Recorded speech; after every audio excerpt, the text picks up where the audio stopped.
Hi, it's Red Recapped here. Today I'm going to describe a movie called Dog Pound, which came out in 2010. There will be some spoilers in the following, so let's begin the film without further ado. The film begins by introducing a young teenager named Davis, who is having fun with his girlfriend. Next, we learn that Davis has been arrested for possession of drugs with the intent to resell them. In the next scene, we meet the next character, Angel, who is arrested for assault and car theft. Finally, we meet the film's main character, Butch, who is arguing with an agent. After the man slaps Butch a couple of times, the teenager becomes enraged and attacks him. As a result, Butch is arrested for assaulting an agent. Butch, Davis, and Angel are sentenced to a Montana juvenile correctional facility. They are ordered to bend over and cough loudly so that officers can check them for concealed weapons or other objects.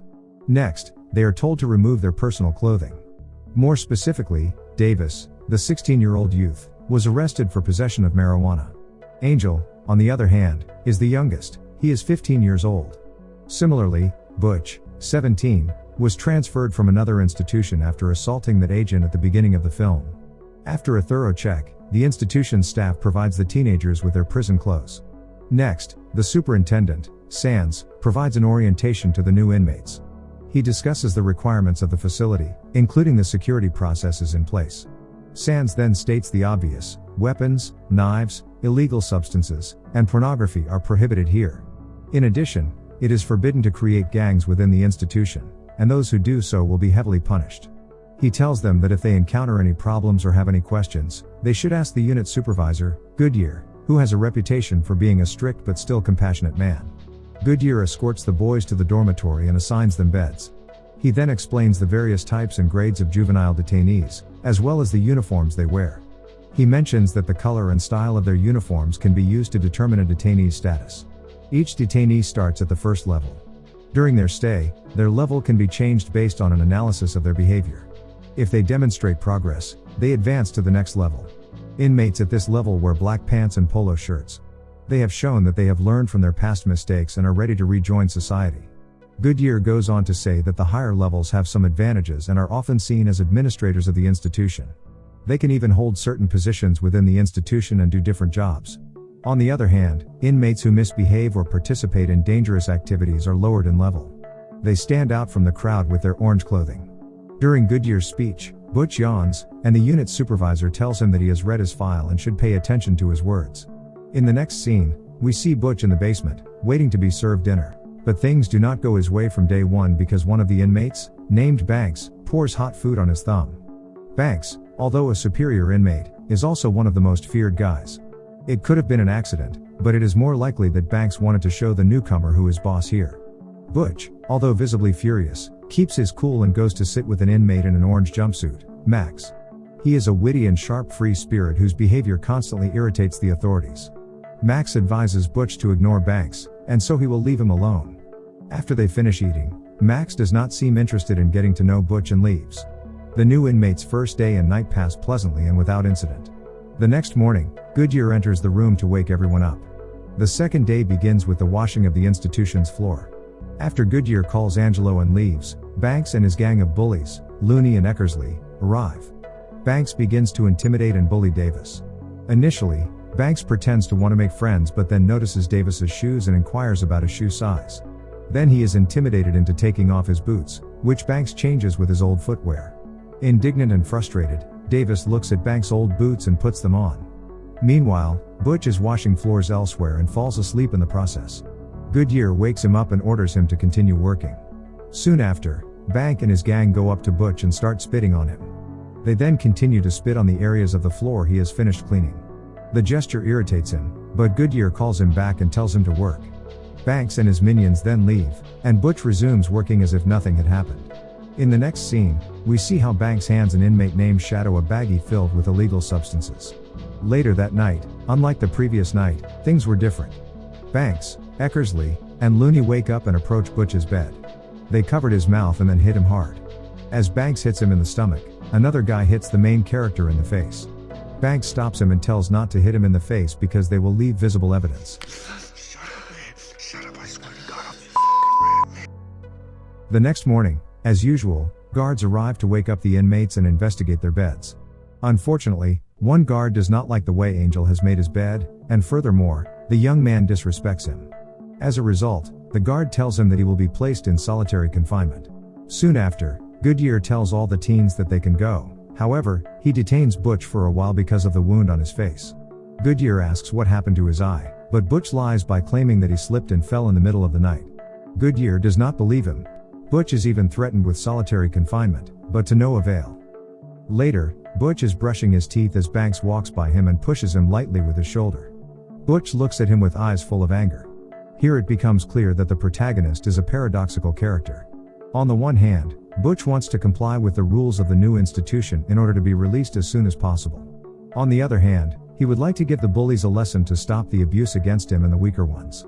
In later scenes, the inmates are taken outside to work. However, instead of working, Max stares longingly at nature because he misses freedom. Later, Butch is taken to San's office, but again, the protagonist claims that he just slipped and fell. As a result, San's ordered that he be placed in solitary confinement.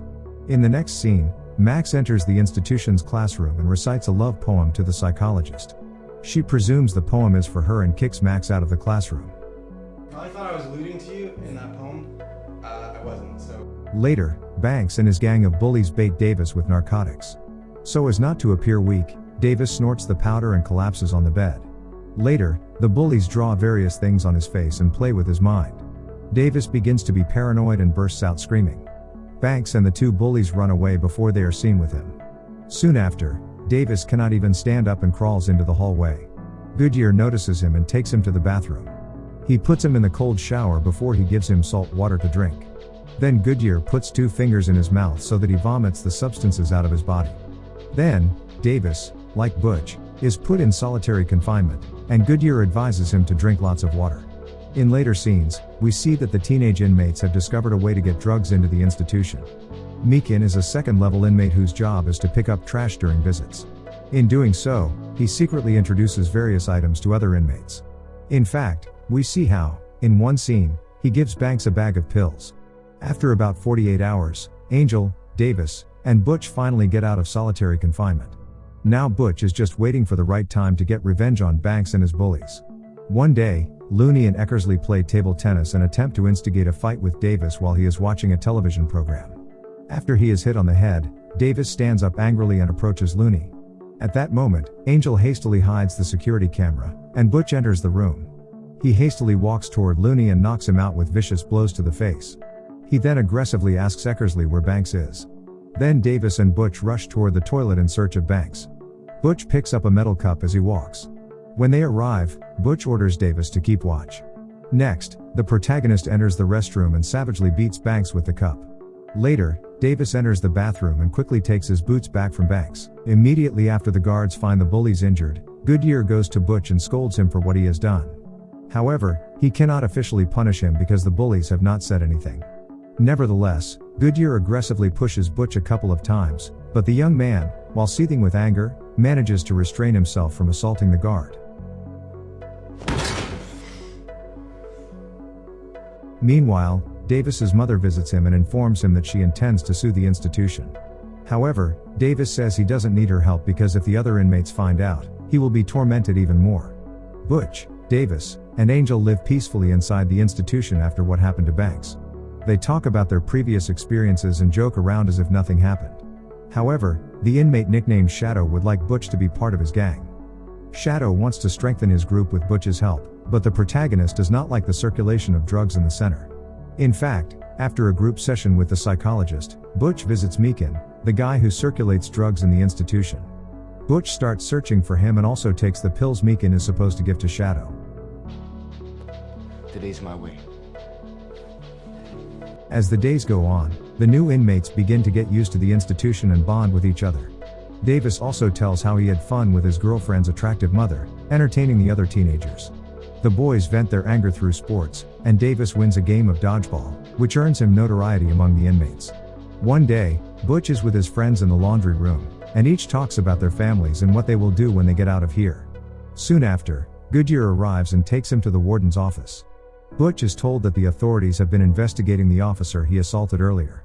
It turns out that officer had physically abused a large number of teenage inmates, so Butch's actions can be considered self-defense. As a result, Butch is informed that if he behaves himself by next week, he may be released. Later, Hamill, one of Shadow's men, attacks Meekin in the dining hall by cutting his cheek.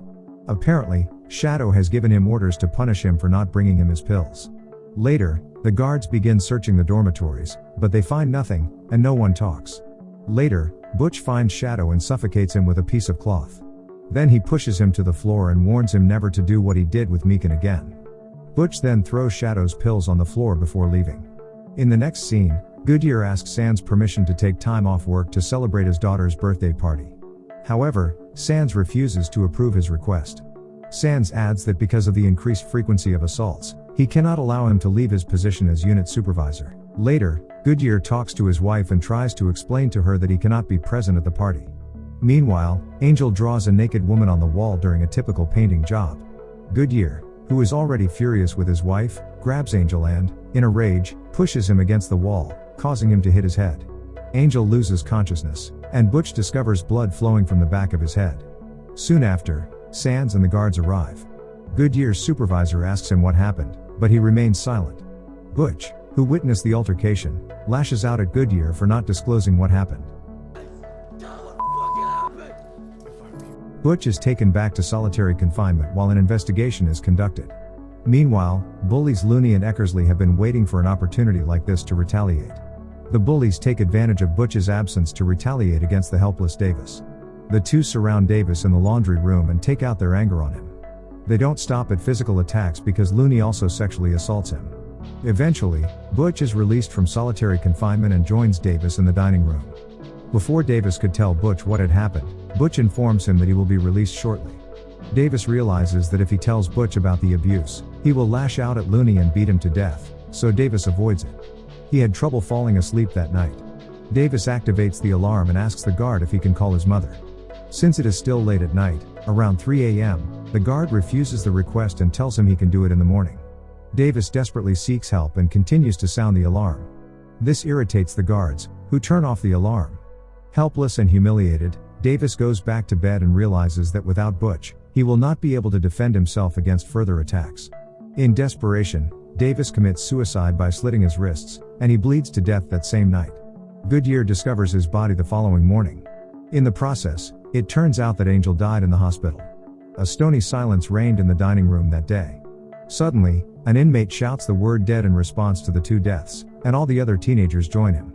In the process, Butch stares furiously at Looney, who is visibly nervous. At one point, Butch throws a chair against the wall, sparking a rebellion. The situation escalates into a violent brawl between the inmates and the guards. In the process, Butch savagely attacks Looney in a fit of rage. Even shields and batons fail to keep the situation under control. Sands tells the guards to barricade the dining room and then mobilizes the special squad. The guards use smoke grenades and rubber bullets to stop the inmates.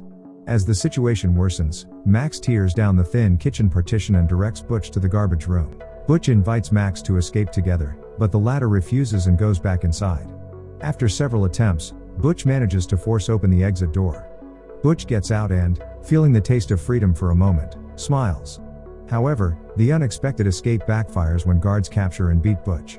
One guard breaks his ankle, and as Butch screams in pain, they take him back inside the institution. The film comes to an end, as do Butch's hopes of getting out of the institution anytime soon. That's all from the video. Thanks for watching.